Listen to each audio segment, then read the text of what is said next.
All right, welcome back, everybody, to another Men Talking Mindfulness, little micro dose, and we're going to talk about frustration today.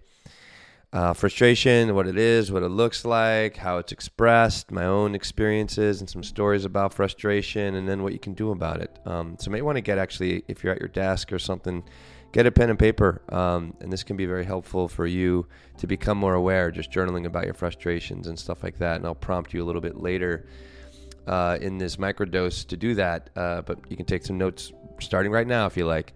So why frustration? Well, this was identified, if you go back and listen to our episode on self-reflection.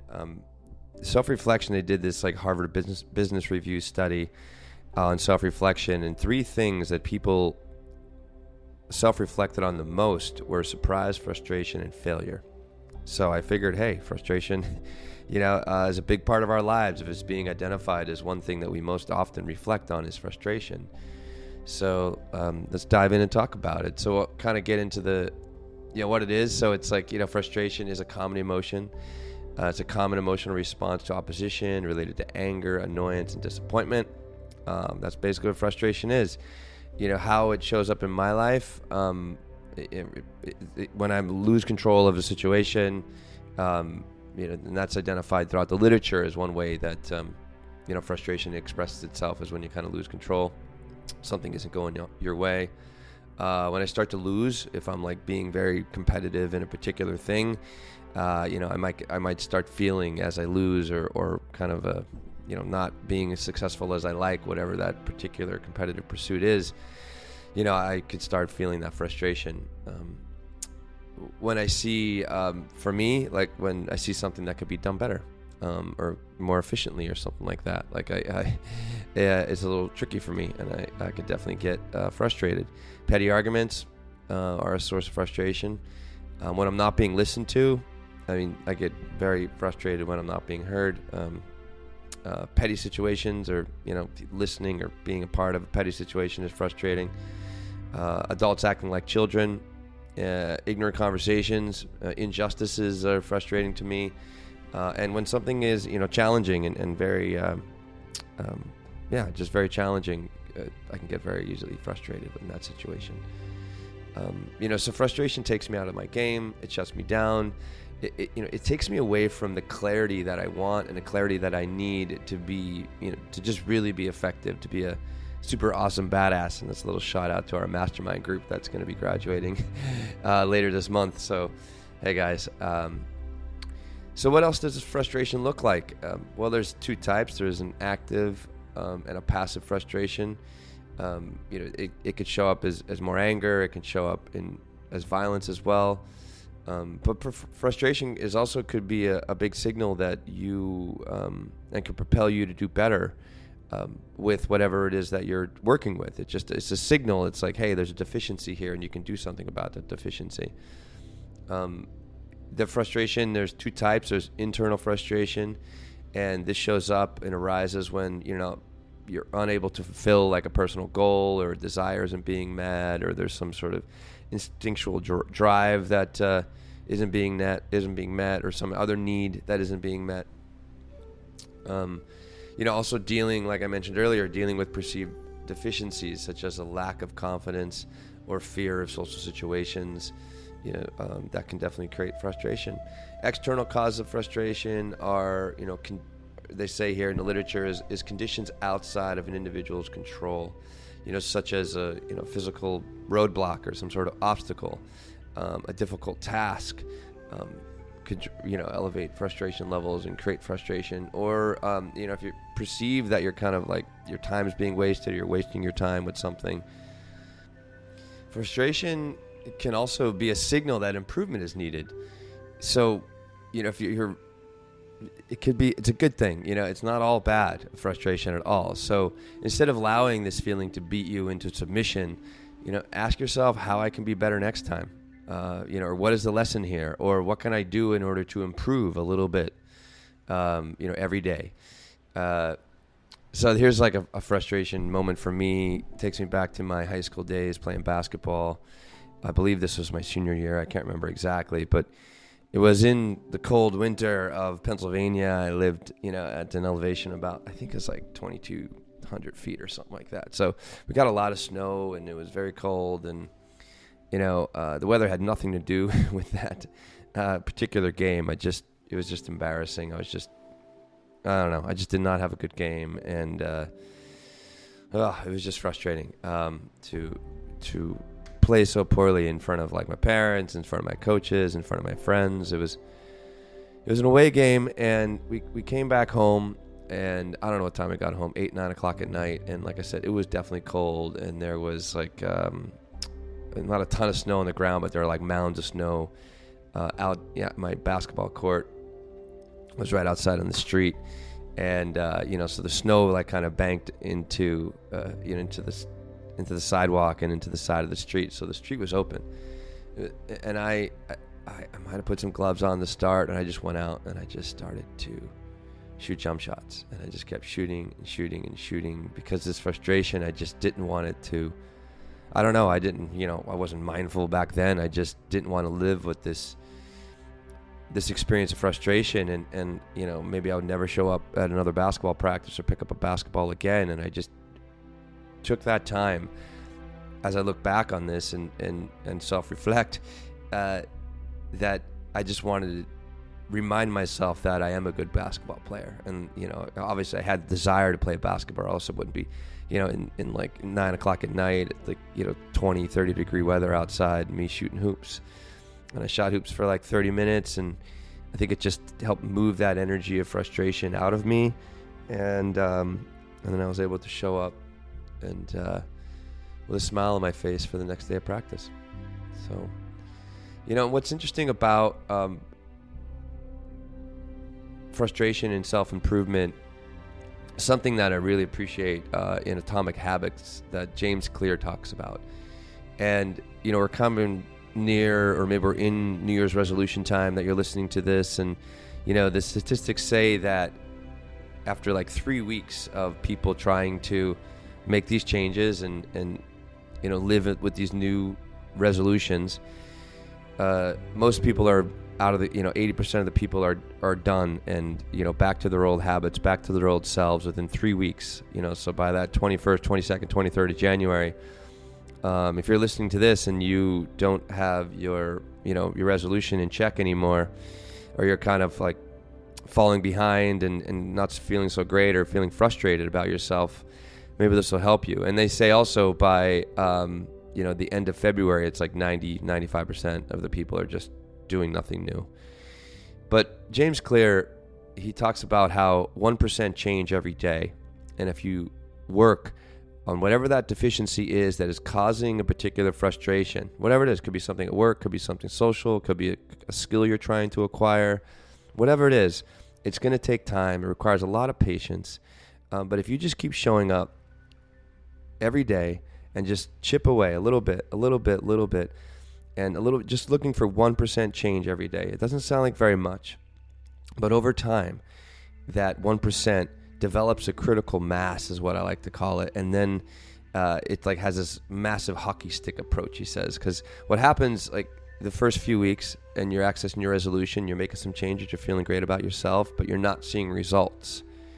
This is super key, and that's frustrating when we don't see results, because this is, hey, I'm putting the time in, I wanted to lose weight, or whatever else you're trying to do. I wanted to like put on some more muscle mass, and I'm not seeing any numbers change in the scale in my favor, or they're not changing dramatically enough to meet the expectations of my mind. People, what happens, and this is the way 1% change, this is how change occurs. We have this like massive ambitious spike in the beginning. We do a lot of work. We might actually feel some change like physically or consciously in the beginning because your body's adjusting and adapting, and you're kind of feeling good and have some endorphin flowing within you because you're living your best self and showing up your best self and trying to bring out that best self. Totally get it. But this is where we fall into this valley of despair, is what James Clear calls it in Atomic Habits. And that valley of despair is where a lot of people are like, I'm done, and just go back to what they're typically doing. But if you just keep showing up and you keep working on that 1% change, even when you don't feel like anything's going on, that critical mass that I alluded to earlier, starts to form, and it has like its own inertia, it has its own energy that is waiting to be expressed. And that's when you get to that hockey stick moment. It could be months later, it could be a year later, and all of a sudden it's like boom, like things change radically because of that critical mass around that 1% change that you're doing every day. So if you're feeling frustrated about some sort of deficiency that you have, seek the resources or make the time to chip away a little bit every day, and watch how that can not only eliminate frustration, but can just really help you overcome that deficiency. And what's next then? If you overcome that deficiency, the next time frustration shows up, you might have a new relationship to frustration, because it's like, oh, I could change that. It's just going to take some time. It's going to take some patience. But I could change. So that's a little, something about, how do I live with frustration and how to deal with it. So what does frustration do to us? We're overcome with the experience and the emotional life and living and bathing ourselves in frustration. What also brings up, and it could attract other emotions as well, like anger, or you might get violent, or, it's like attracts like, so if you're frustrated, that energy is going to pull other things, other feelings towards you as well. And then, boy, you can really be emotionally overcome and emotionally hijacked, and it's tough to find your way back sometimes. So when we're in this frustrated state, like, what does it do to us? Well, it prevents us from living in the moment to what is actually happening right here, right now, in this moment. So you're not living in the reality of what is happening. You're living in the imagination and the emotional hijack of frustration. And you're being just told the story of the mind, being that you are deficient, or nothing ever good comes of this situation, or this person is always an asshole or something like that, so nothing's going to change. Or so it just starts telling you all sorts of stories that isn't true. So it takes you out of the moment, and it prevents you from adjusting to the current.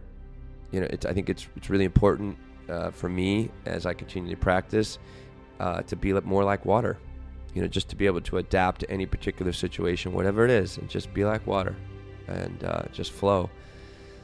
Also prevents us from accessing the bigger picture, or being able to see that grander perspective on things, because we're so myopically, one thing about anger and frustration, it's all about me. So we're so myopically focused on what I'm not receiving, or the control that I lost, or the competition that I'm losing, or feel like I'm failing in some way, that it doesn't give us the opportunity to zoom out and really look at all the elements in this particular circumstance or situation, so I can come forward with the best possible solution.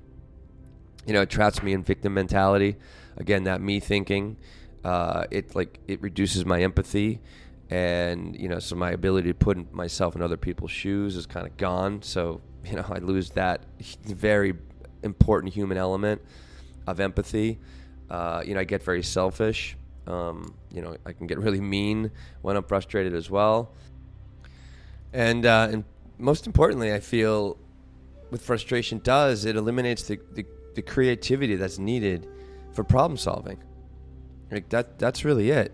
When you get emotionally hijacked by frustration, you drop out of that brilliant executive function that's part of our brain that brings a natural communication between the intuitive side of the brain and the analytical side of the brain. Our working memory is on board, and when we're not frustrated, we're kind of calm, cool, and connected. And that's when we can really see life for what it is in the moment, and therefore we can take that observational view of life. And if there's a problem, I can take all the little things that are involved in this moment here and now, as well as all the little intricate details that might be part of this particular situation, and somehow synthesize and come up with an incredible solution to a problem. So if you're frustrated, you lose all that ability. You're just trying to literally fight for survival, and being extremely selfish as you do it. So ways of managing frustration, and maybe start writing some of these down.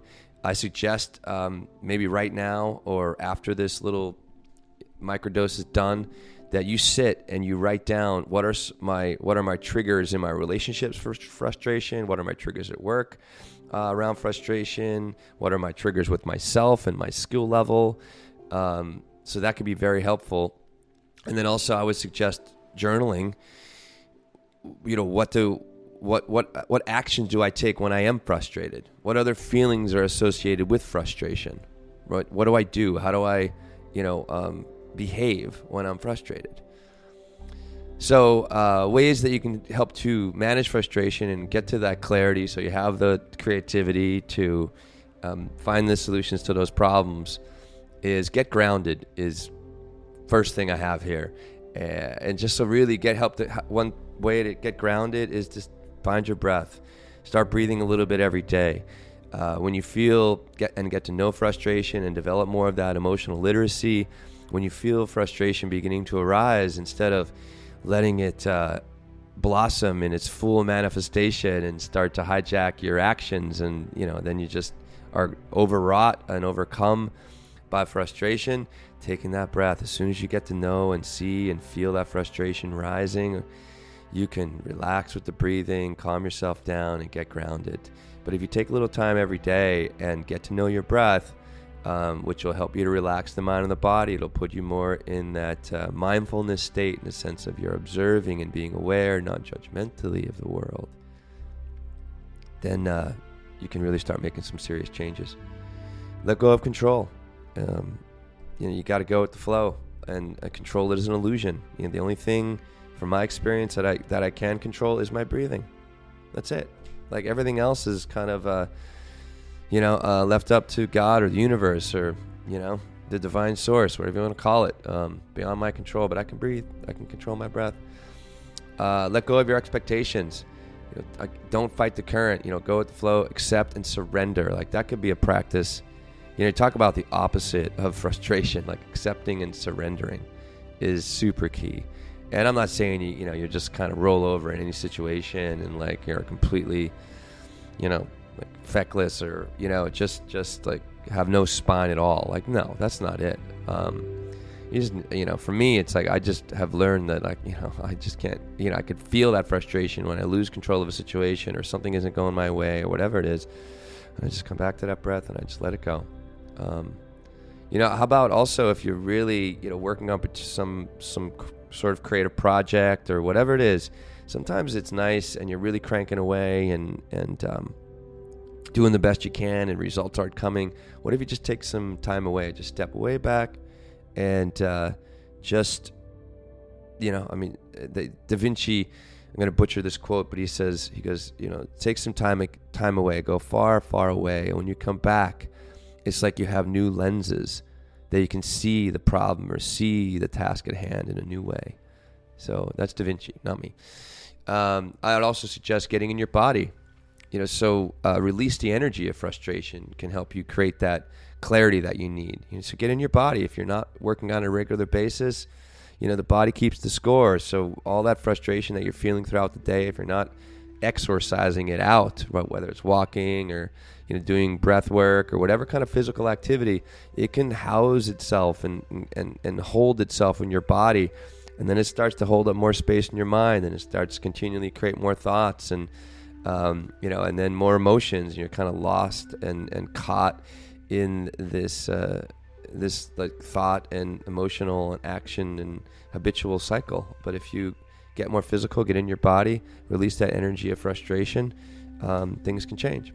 And I would also suggest, like I said, a journal about it. So, get to know the triggers, get to know your feelings, the behaviors around it, and, the whole idea is name it to tame it. So the more that you take time to name these things and get to observe your life and self-reflect on how you're showing up, things which can change radically. And again, coming back to that 1%, if you're, 30, 40, 50 years old, we could be running the same patterns of behavior, the same ways of thinking, the same ways of doing things. And it's tough, to let go of frustration. So it could take time, but you just got to become more aware. Another thing that could alleviate some frustration is change your environment. It could just be our environment. We're very sensitive to the environment that we're in.